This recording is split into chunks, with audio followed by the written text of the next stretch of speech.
ಎಲ್ಲರಿಗೂ ನಮಸ್ಕಾರ. ನಾನು ನಿಮ್ಮ Latha. Welcome back to Latha Venkatesh kitchen.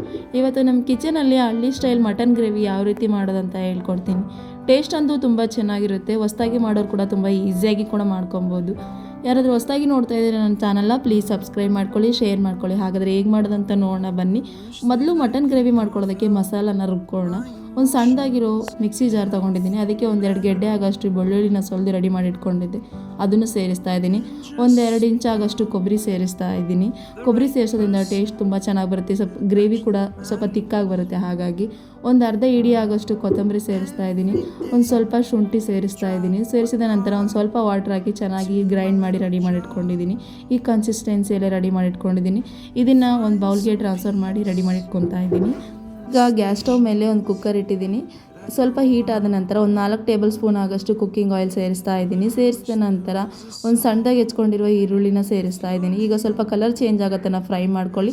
1 kg ಆಗೋಷ್ಟು ಮಟನ್ ತೊಗೊಂಡಿದ್ದೀನಿ. ಚೆನ್ನಾಗಿ ತೊಳೆದು ಸಣ್ಣದಾಗಿ ಹೆಚ್ಕೊಂಡು 1 ಟೇಬಲ್ ಸ್ಪೂನ್ ಆಗೋಷ್ಟು ಉಪ್ಪು, ಒಂದು ಅರ್ಧ ಟೇಬಲ್ ಸ್ಪೂನ್ ಆಗೋಷ್ಟು ಅರಿಶಿನ ಪುಡಿ ಹಾಕಿ ಒಂದು 7ರಿಂದ 8 ವಿಜಲ್ಸ್ ಹಾಕ್ಸ್ಕೊಂಡಿದ್ದೀನಿ.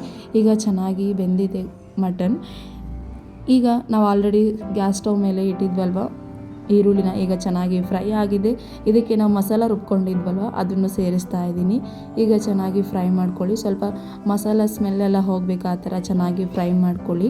2ರಿಂದ 3 ನಿಮಿಷ ಫ್ರೈ ಮಾಡ್ಕೊಳ್ಳಿ. ಮಸಾಲ ಚೆನ್ನಾಗಿ ಬೆಂದರೆ ಟೇಸ್ಟ್ ತುಂಬ ಚೆನ್ನಾಗಿ ಬರುತ್ತೆ. ಹಾಗಾಗಿ ಒಂದು ಸಣ್ಣದಾಗಿ ಹೆಚ್ಕೊಂಡಿರುವ ಟೊಮೊಟೊ ಸೇರಿಸ್ತಾ ಇದ್ದೀನಿ. ಟೊಮೊಟೊ ಎಲ್ಲ ಸ್ವಲ್ಪ ಸ್ಮೂತ್ ಆಗೋದನ್ನು ಮತ್ತೆ ಇನ್ನೊಮ್ಮೆ ಫ್ರೈ ಮಾಡ್ಕೊಳ್ಳಿ. ಫ್ರೈ ಮಾಡಿದ ನಂತರ ಒಂದು ಸಲ ಸಾಲ್ಟು, ಉಪ್ಪು ಅದೆಲ್ಲ ಹಾಕಕ್ಕೆ ಹೋಗಬೇಡಿ, ಯಾಕಂದರೆ ಮಟನಲ್ಲಿ ನಾವು ಆಲ್ರೆಡಿ ಹಾಕಿ ಬೆನ್ಸಿಟ್ಕೊಂಡಿದ್ವಲ್ವ. ಹಾಗಾಗಿ ಇದಕ್ಕೆ ರುಚಿಗೆ ತಕ್ಕಷ್ಟು 1-2 ಟೇಬಲ್ ಸ್ಪೂನ್ ಆಗೋಷ್ಟು ಹಚ್ಚ ಖಾರದ ಪುಡಿ ಸೇರಿಸ್ತಾ ಇದ್ದೀನಿ. ನಿಮಗೆ ಖಾರಕ್ಕೆ ಎಷ್ಟು ಬೇಕಾಗುತ್ತೋ ಅಷ್ಟು ಖಾರದ ಪುಡಿ ಸೇರಿಸ್ಕೊಳ್ಳಿ. ಈಗ ಚೆನ್ನಾಗಿ ಫ್ರೈ ಮಾಡ್ಕೊಳ್ಳಿ. ಸ್ವಲ್ಪ ಹಸಿ ಸ್ಮೆಲ್ಲೆಲ್ಲ ಹೋಗಬೇಕು, ಆ ಥರ ಫ್ರೈ ಮಾಡ್ಕೊಳ್ಳಿ.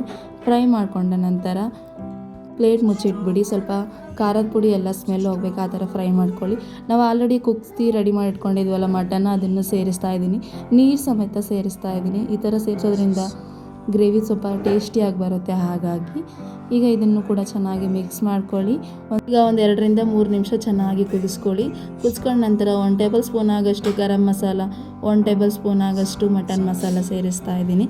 ಸೇರಿಸಿದ ನಂತರ ಸಾಲ್ಟ್ ಚೆಕ್ ಮಾಡ್ಕೊಳ್ಳಿ. ಚೆಕ್ ಮಾಡಿದ ನಂತರ ಒಂದು ಕ್ಯಾಪ್ ಮುಚ್ಚಿಟ್ಬಿಡಿ. 2ರಿಂದ 3 ವಿಜಲ್ಸ್ ಹಾಕ್ಕೊಳ್ಳಿ. ಸ್ವಲ್ಪ ಟೇಸ್ಟಿಯಾಗಿ ಬರುತ್ತೆ ಗ್ರೇವಿ. ಹಾಗಾಗಿ ಥರ ತೋರಿಸ್ತಾ ಇದ್ದೀನಿ ನೋಡಿ, ಪರ್ಫೆಕ್ಟಾಗಿ ರೆಡಿಯಾಗಿದೆ. ಚಪಾತಿಗೆ, ರೊಟ್ಟಿಗೆ, ರೈಸಿಗೂ ಎಲ್ಲದಕ್ಕೂ ಸೂಪರಾಗಿರುತ್ತೆ. ಖಂಡಿತ ನೀವು ಒಂದು ಸಲ ನಿಮ್ಮ ಮನೇಲೇ ಟ್ರೈ ಮಾಡಿ. ಹೇಗಿದೆ ಅಂತ ನನಗೆ ಕಾಮೆಂಟ್ ಬಾಕ್ಸಲ್ಲಿ ತಿಳಿಸ್ಕೊಡೋದು ಮರಿಬೇಡಿ. ನಾನು ಫೈನಲಾಗಿ ಒಂದು ಸ್ವಲ್ಪ ಕೊತ್ತಂಬರಿ ಸೇರಿಸ್ತಾ ಇದ್ದೀನಿ. Thank you for watching. Next ವಿಡಿಯೋದಲ್ಲಿ ಮತ್ತೆ ಸಿಗ್ತೀನಿ ಹೊಸ ಕಂಟೆಂಟ್ ಜೊತೆ. Thank you.